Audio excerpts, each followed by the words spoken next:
Around 300,000 years ago, Neanderthals began crafting brutal and sophisticated weapons designed to kill. They hunted 6-ton woolly mammoths, and not from a distance like early humans with their atlatls and bows, but up close and personal, close enough to be crushed by a trunk or gored by a tusk. Their skeletons and fragments of their weapons tell us exactly how that went. The Schöningen spears found in Germany are nearly 2 meters long, perfectly balanced. They placed the tips of the spears in flames until the wood became hard as bone. This fire hardening turned simple wood into something that could punch through elephant hide. These were thrusting weapons, designed to be driven into flesh at arm's length. This is a Lehringen spear, a 2.3 meter shaft found embedded between the ribs of an Ice Age elephant, proves these weapons worked. A Neanderthal drove that spear clean through hide, muscle and bone into a 6-ton animal's chest. Neanderthals mastered the levallois technique, a method of preparing stone cores so a single strike would pop off a perfect razor-sharp spearhead. This wasn't random rock bashing, this was precision engineering that produced triangular flint points with edges sharp enough to slice through hide like a scalpel. But a sharp stone point is useless without a way to attach it to a spear shaft. So they invented the world's first glue by slow cooking birch bark until it oozed a sticky black tar. They used this adhesive to attach stone points onto wooden shafts, binding everything with sinew to create composite weapons that combined wood's flexibility with stone's cutting power. But it wasn't just spears they made. Stone hand axes weighing up to a kilogram could cave in skulls. Wooden clubs could shatter bones. They even used curved throwing sticks that could break a rabbit's spine at 15 meters and hurled rocks with bone-cracking force. But Neanderthals never developed true ranged weapons. No bows, no atlatls. Their shoulder joints were built for power, not speed. Perfect for ramming a spear into a mammoth's ribs, terrible for hurling it long distances. Chemical signatures in their bones reveal Neanderthals derived 80% of their diet from meat, a carnivore ratio matching Arctic wolves. They focused on the largest, most dangerous animals in Ice Age Europe: woolly mammoths, woolly rhinoceroses, bison, wild horses, reindeer. At an archaeologist's site at La Côte de Saint-Brelade in Jersey, archaeologists discovered massive piles of mammoth and woolly rhino bones at the base of a ravine. Neanderthals used the landscape as a weapon, driving herds into narrow gullies where animals became trapped.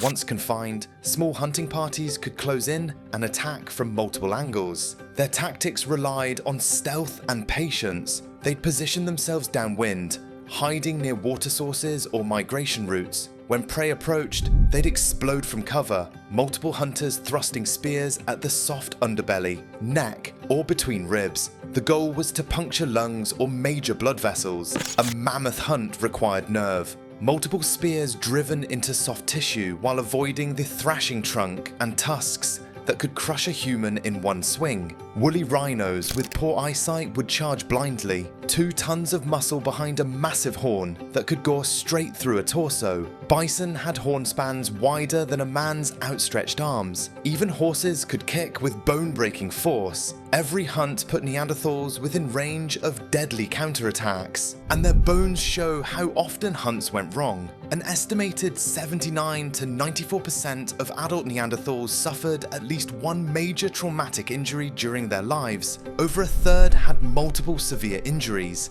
Even teenage Neanderthals were getting broken on hunts. Researchers compared Neanderthal injury patterns to modern populations and found only one match: professional rodeo riders. Bull riders who get headbutted, thrown and trampled. The distribution was nearly identical: heavy trauma to head and upper body. That's the signature of facing large thrashing animals at arm's length. Shanadar 1, found in Iraq, had a crushing blow to his skull that left him blind on one side. His right arm was withered and the lower portion completely missing. He had a healed collarbone fracture, advanced arthritis, a crippled foot, and was partially deaf. Despite all this, he lived to roughly 40 to 50 years old. His injuries had healed long before death, meaning he survived for decades as a blind, one-armed, limping man. His group fed him and protected him, and he was one of the lucky ones. He lived long enough for his group to care for him.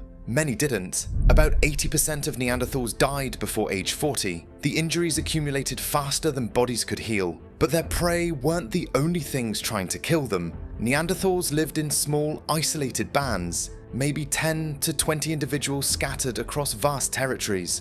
Resources were scarce. Competition for prime hunting grounds was brutal. Some skull injuries don't match hunting accidents. Depressed fractures on foreheads, circular dents in bone consistent with clubs swung directly at someone's head. Some healed, others show no healing. The blow killed them. At Krapina in Croatia and El Cidron in Spain, archaeologists found Neanderthal bones with cut marks from stone tools. Systematic butchery, bones stripped of meat, cracked open for marrow, identical to how they processed animal prey. Multiple individuals, including children, were killed and consumed. When hunts failed for weeks and children started starving, bands made a choice no one wanted to make. The cannibalism evidence from these sites tells a story of desperation, groups turning on their weakest members, or attacking rival bands, not for territory, but for food. It's the darkest indicator of how precarious their existence had become. When two groups met at a critical water source during lean times,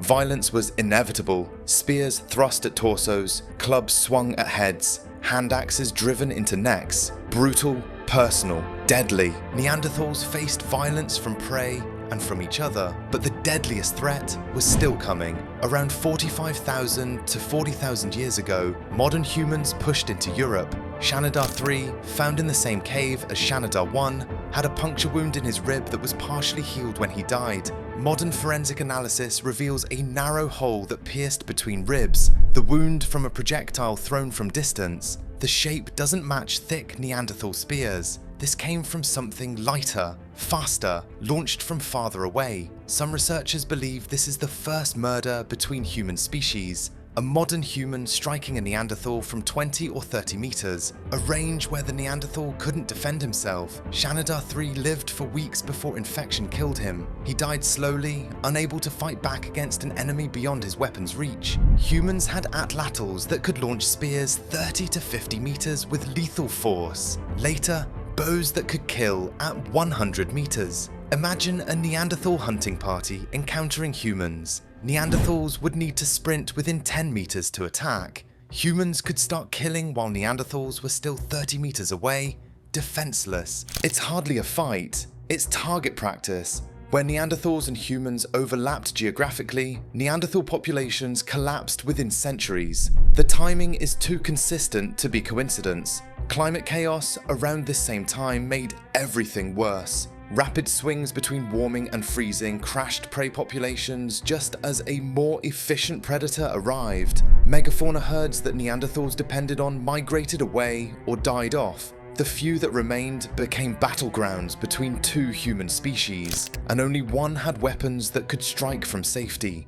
Humans didn't just outcompete for food. Evidence suggests direct, violent displacement. Larger human groups with ranged weapons could kill Neanderthal hunters from distances they had no defense against. Small Neanderthal bands couldn't protect their territories. If they resisted, they died before getting close enough to use their weapons. Archaeological evidence shows Neanderthal populations retreating to isolated refuges in southern Spain and Gibraltar. Their numbers crashed. By 40,000 years ago, they were functionally extinct across most of Europe. By 35,000 years ago, completely gone. About 2% of non-African human DNA comes from Neanderthals, evidence of some interbreeding before the end.